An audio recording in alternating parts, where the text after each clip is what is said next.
I think you mentioned that you work for the School of Rock. I do. Yes.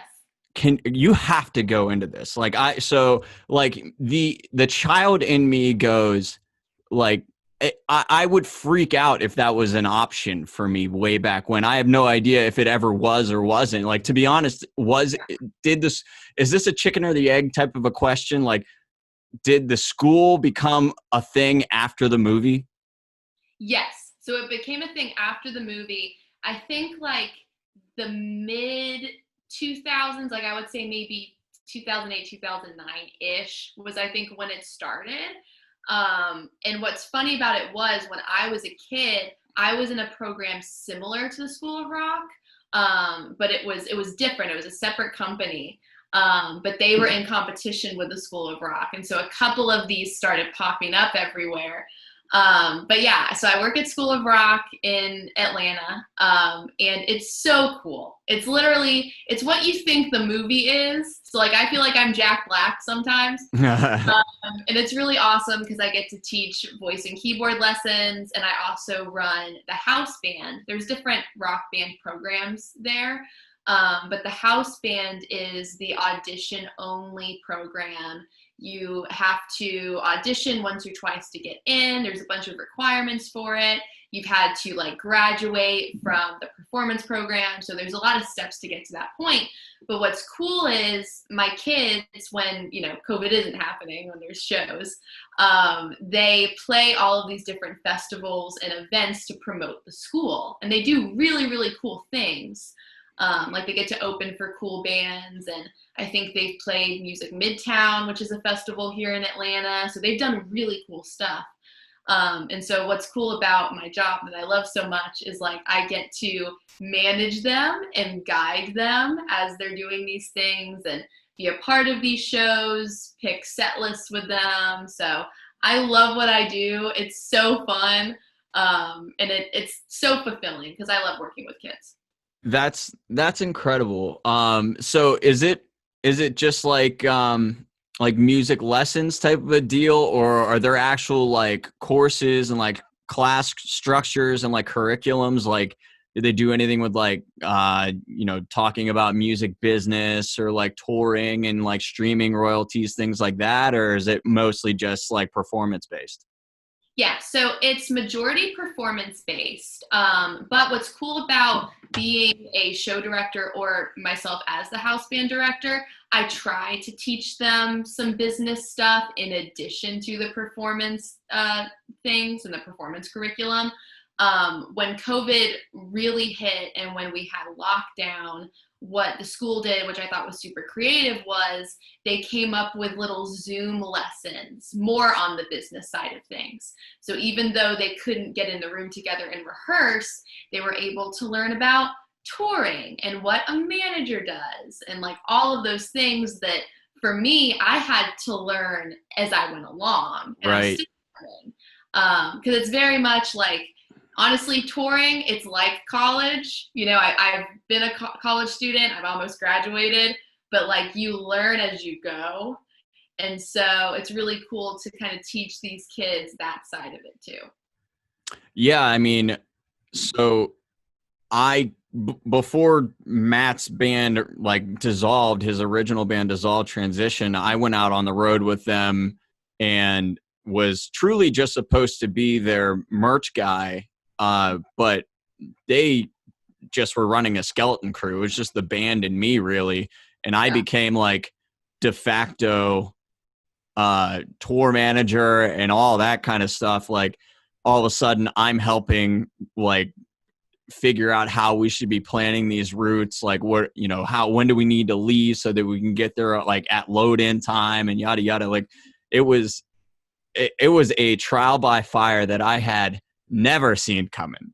Just a bunch of, you just think you're going on tour. It's such an exciting concept, and Yeah. then the amount of work that goes into it is just bonkers. It's a young man's game for sure, young person's game. Yeah, no, for sure. And like, I love it. I miss it so much. Like, I really do. And I'm a very type A person. And so we've had a tour manager in the past, Haley, who has been so, so helpful. But there have been times too where it was just the band. And so I would do the same thing. I would make sure I had a whole schedule, a spreadsheet when we need to be in the venue, you know, what the door split is. Like, it's a lot of stuff. And when you jump into it, it can be kind of overwhelming. And so I think it's cool to give the kids a little bit of knowledge, you know, a little bit at a time. So then hopefully when they're in other bands or they want to pursue this as a career, they can think, oh, okay, like I'm a bit more prepared than other people that are kind of just starting out going into this. Were you, when you were touring, were you like on like a bill? Were you with other acts touring together, or were you just kind of, did you do like a DIY tour and just got on to different shows in different towns? So it was more of a DIY thing. So we have a booking agent at Dynamic Talent, and so we did a headlining weekender, and then we also did opening slots for some really cool shows that just happened to work out. And so it was kind of a mix of both. But what was cool about the DIY aspects of it was that we got to meet new people every night. Yeah. Which is so exciting. And then that means you get to make new friends in all these different places and then continue to communicate with each other when you're off the road and just kind of build a community.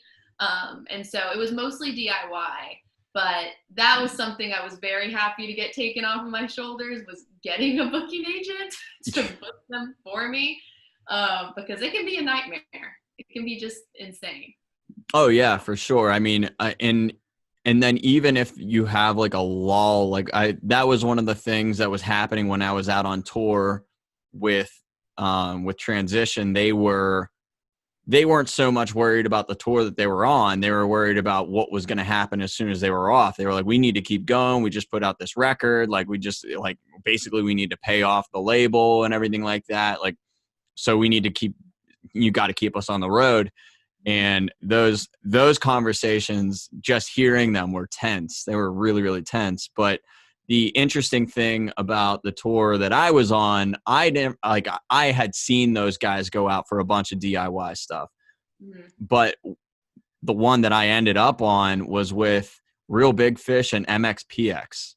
Oh, no way. That's awesome. So it was pretty wild. Mike Herrera, the singer from MXPX, got into the band and decided that he was going to produce the record. And since he produced the record, he was like, well, I'll take you guys out for a couple legs, you know, get it some notoriety, blah, blah, blah. Yeah. And, but that was a really wild experience. And it's still like my younger self, like, doesn't register all the time that happened. Yeah.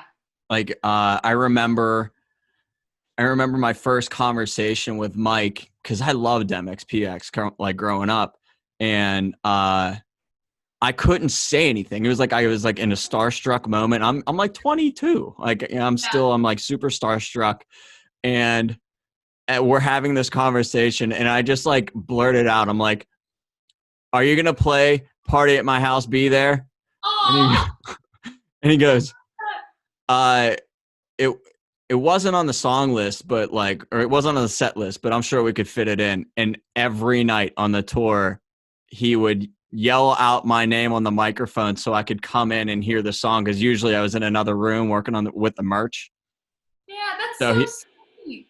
I like, nicest guys ever. So like, when people, I feel like people hear horror stories about being out on tour, and people can hear stories like this where like they were a genuinely really great band, and I'm relatively indifferent about Real Big Fish. They kind of kept to themselves, so I don't really know a whole lot about them.